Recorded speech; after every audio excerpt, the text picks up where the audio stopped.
Hello, everybody, and welcome to Feel Good Friday on Church at Home with Rachel. I think I said I'd do this before, and I stopped. I forgot to remember to do it, but I'm going to start trying to do it again because sometimes we just need to not talk about God stuff, and we just need to talk about other things. God stuff always comes into it anyway. But one of the things I'd like to talk to you about, especially on Feel Good Friday, is those little guilty pleasures you have in your life, the things that you do that other people might poo-poo and say, "Oh, that's not very sophisticated."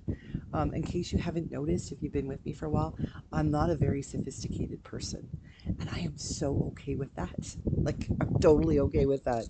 One of the things I have to give credit where credit is due.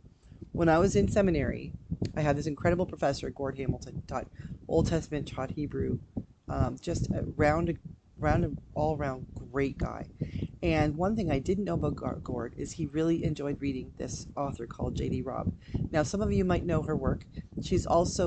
Her name is Nora Roberts, and she writes really good fiction stories for women, mostly. They're not girly or anything like that, but they're really more things that most, like, I think probably more women than men would appreciate. But she also writes under other pseudonyms, and one of them is J.D. Robb.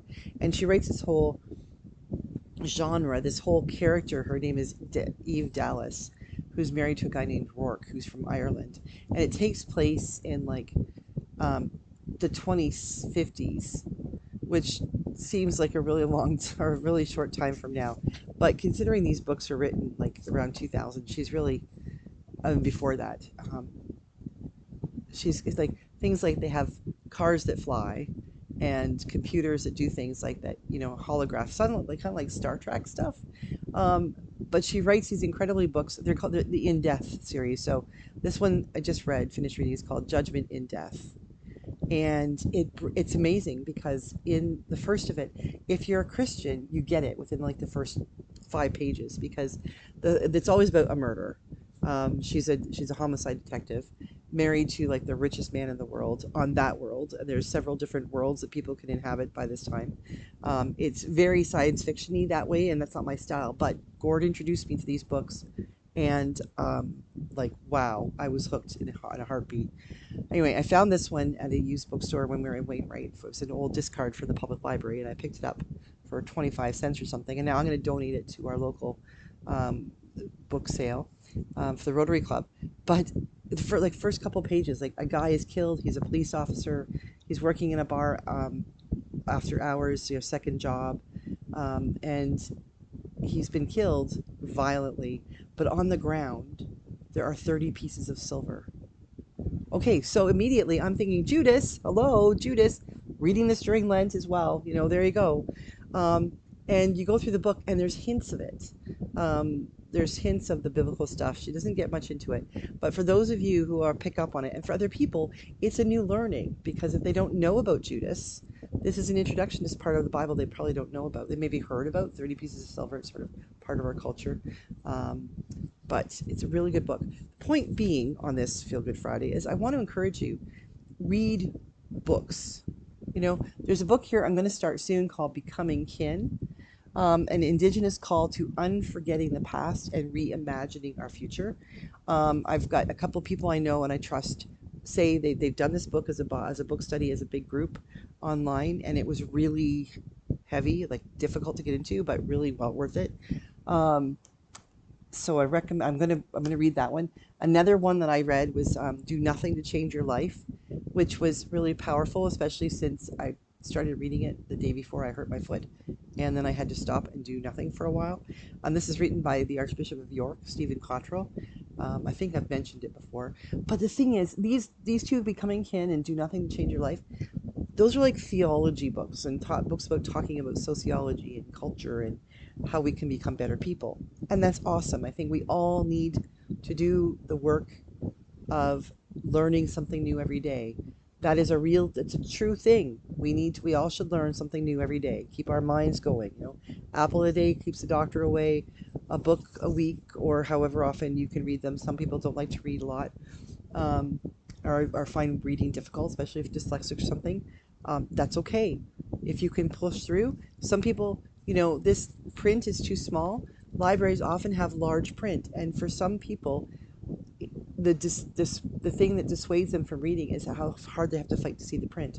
And when you have trouble with that, when you get a bigger print book, it opens the world up. You're no longer having to worry about whether you can see. You can actually focus on the storyline. And it's amazing what happens when you allow yourself to enter into a story. So I really encourage you to try reading if you haven't already. Now, there are those who are going to argue with me and say that audiobooks are indeed reading.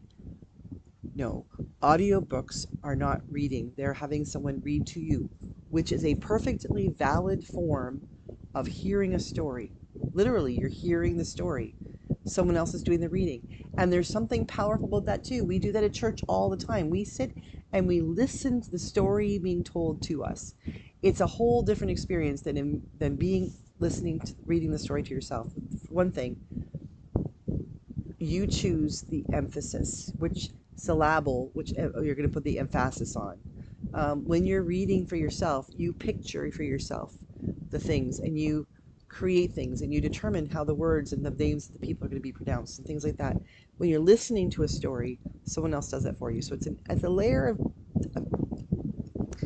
a layer of disconnect. So a degree removed than actually reading the book. Now, I have good friends who would argue vociferously with me that I am dead wrong, and we will just have to agree to disagree.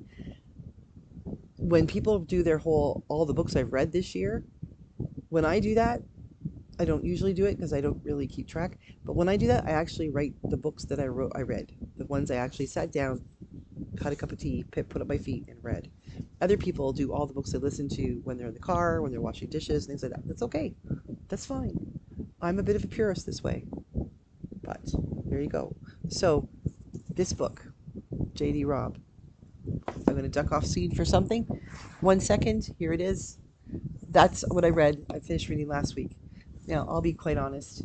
This is a bathroom book because I have so many other bigger books that I'm on the go all the time. This is a book that I can read for 5 minutes and put down and pick up when I left off. This book I just got last week. I was in Winnipeg and I thought I'm going to go to Chapters, and I did. And I spent a lot of money, and I got this book by Dan Brown, The Secret to Secrets of Secrets. And there are some people who will be disappointed in me, but I love reading Dan Brown. One of the things is he's a writer for people whose attention span isn't great. This book has 400, 500 some pages in it, and has 139 chapters, which means each chapter is like 3 or 4 pages long. You can sit down with this book in the bathroom and read a whole chapter and feel good about yourself that you're doing it.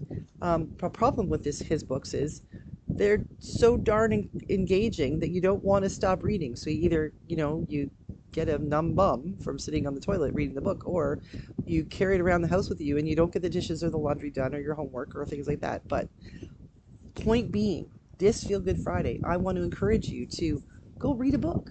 And it doesn't have to be Tolkien or Dostoevsky or the Bible or anything like that. It can simply be like a murder mystery set in the 2050s where people have cars that fly and heliport, or what they call holograph ports and things like that. Or it can be a rip-roaring good, going through Prague, Czechoslovakia, or other things like that. It can be whatever you like. It's important that we just do things that are fun. And if you don't like reading, I really encourage you to just go out and get a bestseller and then take your time with it. Because you might find you get engaged. And if you don't like reading and you're not sure what to read, go ask a librarian. Go ask the person at the bookstore.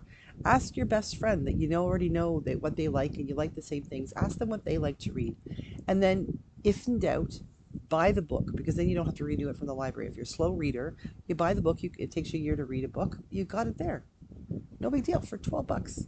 What's the big deal? Anyway, I hope this weekend that you all find a good book to read. I'm hoping I will have time to finish reading the Dan Brown book, as well as some of the other things I've got on the go. Have a great day. God bless you. And please let me know the kind of books you like to read, the serious theological stuff and the business stuff, or the fun stuff. Like, I would never in a million years have picked up a J.D. Robb book to read from the library or from a bookstore if it hadn't been from a recommendation from a friend. So, recommend away. And I am going to try to keep bringing books that I'm reading to the screen just to share with you some of the diversity of things you can read. Have a great day. God bless you. I will see you Sunday for Gospel on the Go and next Monday for Church at Home with Rachel.